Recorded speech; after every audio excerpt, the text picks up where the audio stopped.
Okay, so guys, bali punta tayo ng Lightscape. So yan, nagte-train tayo as crew.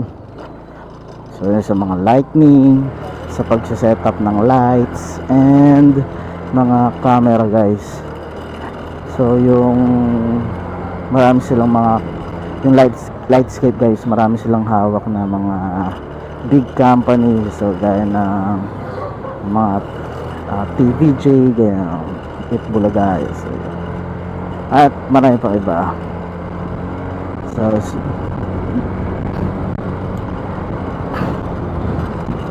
sa kanila nagre-rent yung mga mga TV network guys. Nagre-rent pag may mga shooting, pag may mga film ganyan, or interview. So sa kanila nagre-rent ng mga equipment gaya ng ilaw, camera, at syempre marami pang iba.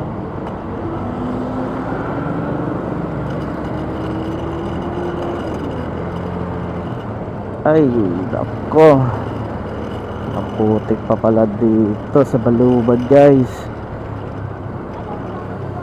Pala madulas dito guys. Delicates, may trauma na ako sa putik guys. Ilang beses na ako nadulas sa putik.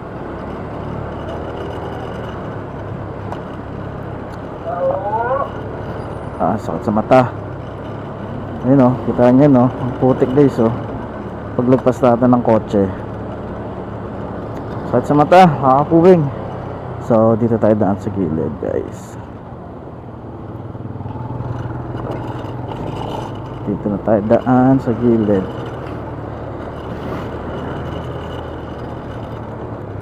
Hirap na. Ay, di pala siya ganun kaputik. Tuyo na pala guys. Masyado tayo mapanghusga.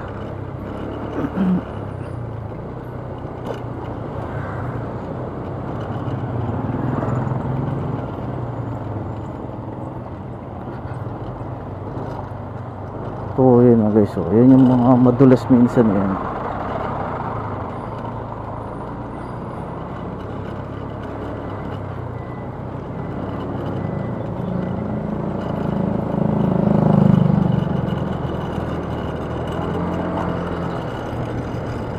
So yung office ng Lightscape guys ay located sa may Dao Street. Yan, Dao Street, Marikina Heights. So dun tayo pupunta guys. Although guys, nakakapagod maging crew, pero masaya naman guys kasi makikita mo yung mga kung paano mag-shoot. Marami ka rin matututunan dun guys Talaga yun yung habol ko guys.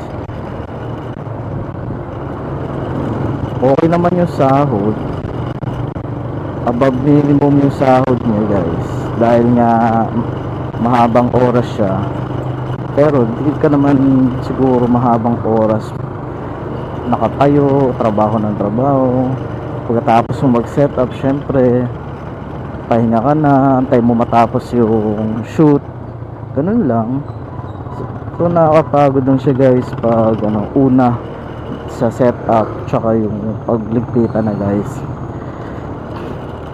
Kaya sulit naman yung sahod. Pero take note guys, Metro Manila lang yun pag lumabas pa, nag out of town, syempre guys, malaki na yung sahod, nasa 1 plus. So okay din maging crew guys. Try nyo rin minsan.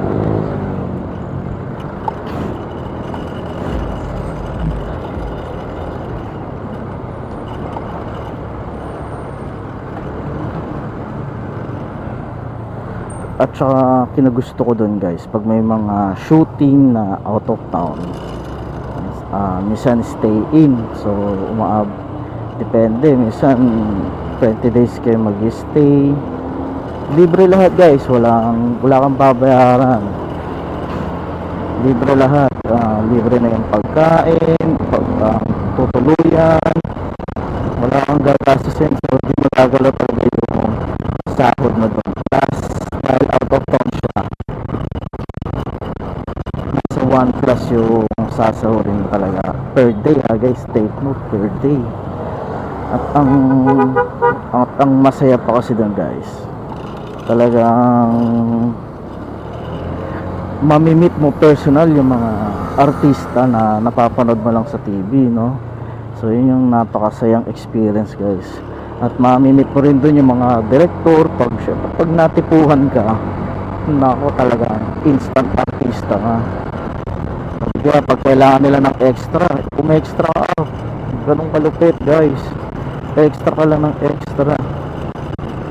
Malay mo from crew maging artista ka pa, no? So dapat kailangan nag-aayos ka, kaya kailangan talaga mag-aayos ka rin ng sarili pag nandun ka sa shoot. Kasi minsan kinukulang sila sa tao, baka minsan may hindi sumisipot. So no, proactive ka guys, diba? Go ka lang ng go. Syempre dahil extra ka, extra income din yun, diba? Napakasaya ng mga ganong experience guys. Yun yung mga masayang trabaho, yung nasa outdoor, yung may mga ginagawa. Hindi ko kasi na-enjoy guys yung nasa, alam mo yun, isang office ka lang, nasa isang kwarto ka lang, ganun lang, nasa isang area ka lang, doon ka lang nagtatrabaho guys. So daily routine na yun. So parang ganun. Di guys, sa mga ganyan trabaho guys, yung mga crew or cameraman, yung mga catering, masaya yung mga ganun trabaho kasi paiba-iba. Although syempre ang ano lang nun, ang disadvantage, on call lang siya, diba? On call. Pero syempre kahit on call lang, on call,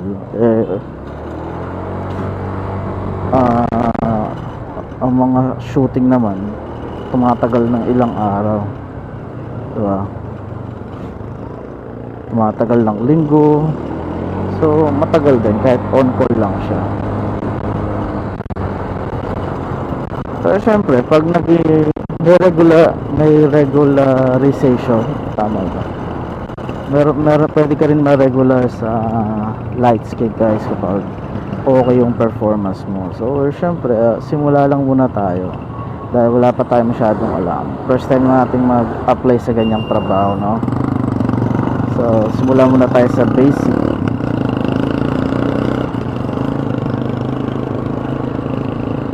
So kapag naging regular ka na, hindi ka na on call, mas madalas ka nang may pasok, diba?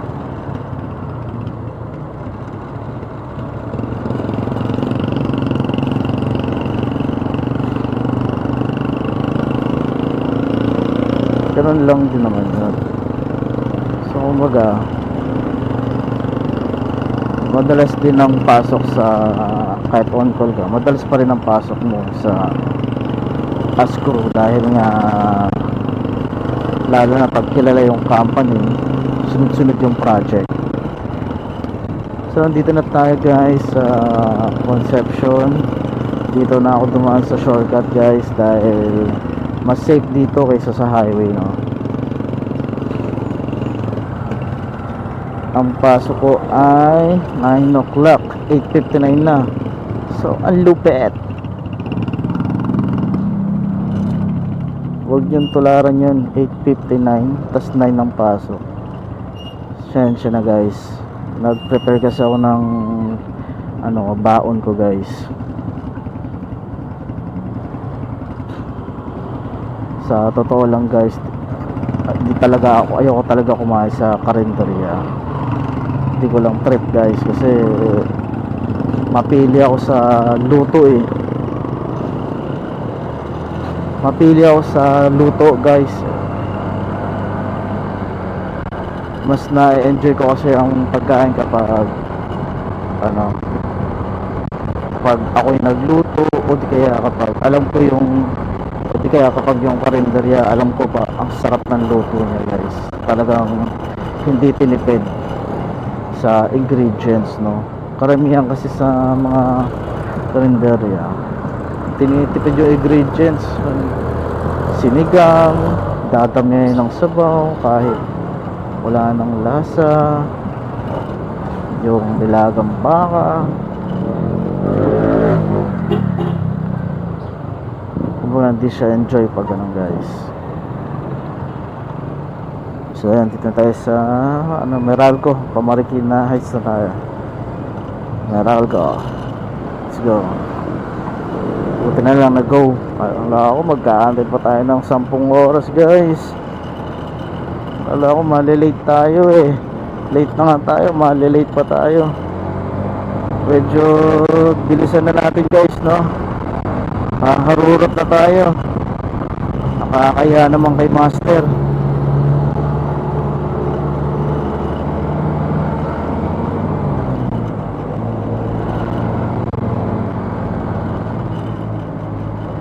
So dito banda yun guys, sa bandang barangay ng Marikina Heights.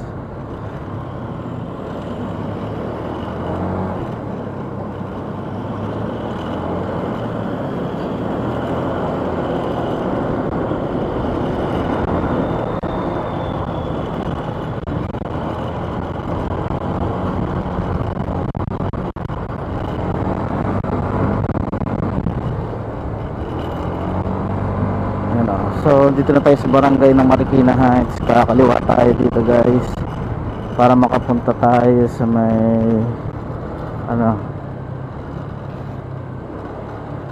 dito sa may Champagnat Street. Yan, kakanan tayo dito sa Champagnat Street, then dire-diretso lang guys. Yan, paglagpas ng eskwelahan nandun na yung Dao Street. So napakaganda rin dito guys, napaka-presko ng hangin, napakasariwa.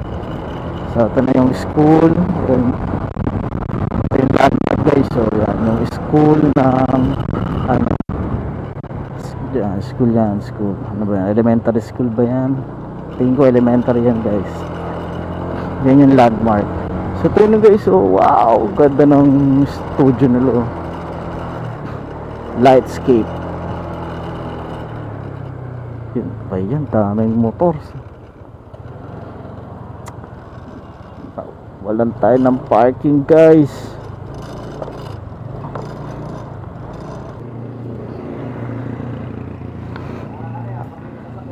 Sige, salamat. Ay, puno na din eh.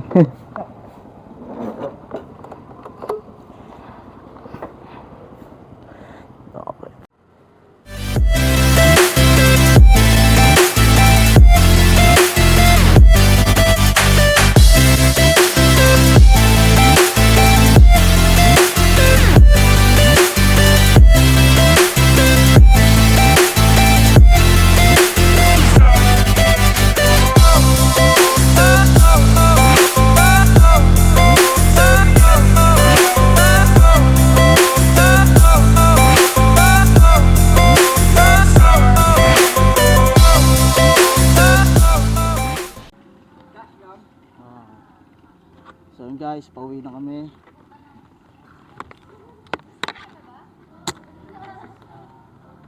Makabutan tayo ulan.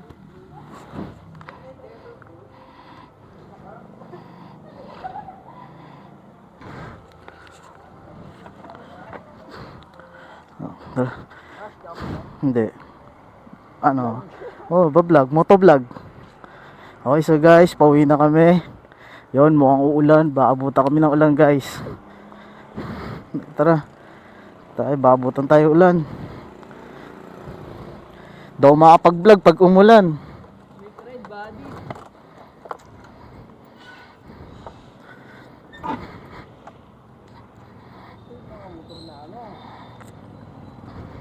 Gato motor ko dati kaso 150 yun eh.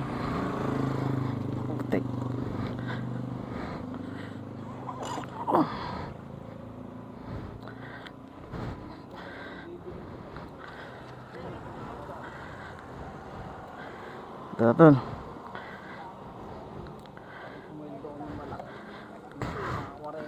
Oo, kahit pan down lang tol. Okay, let's go.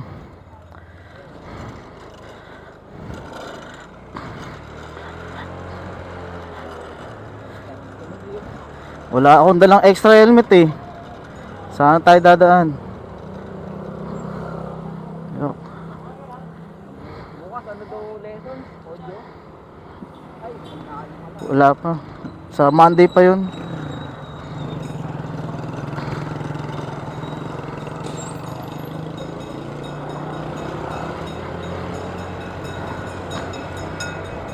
Let's go.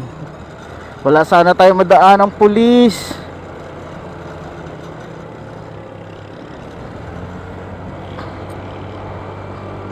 Walang helmet kasama ko guys. So wala sana kami madaan ng pulis. Yari kami. Konting bilis.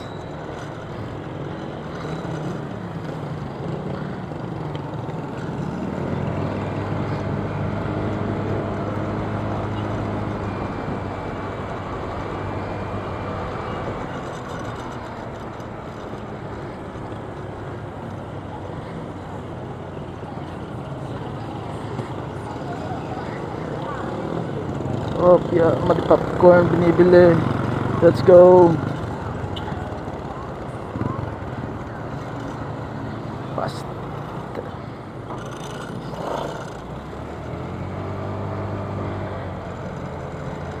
Faster.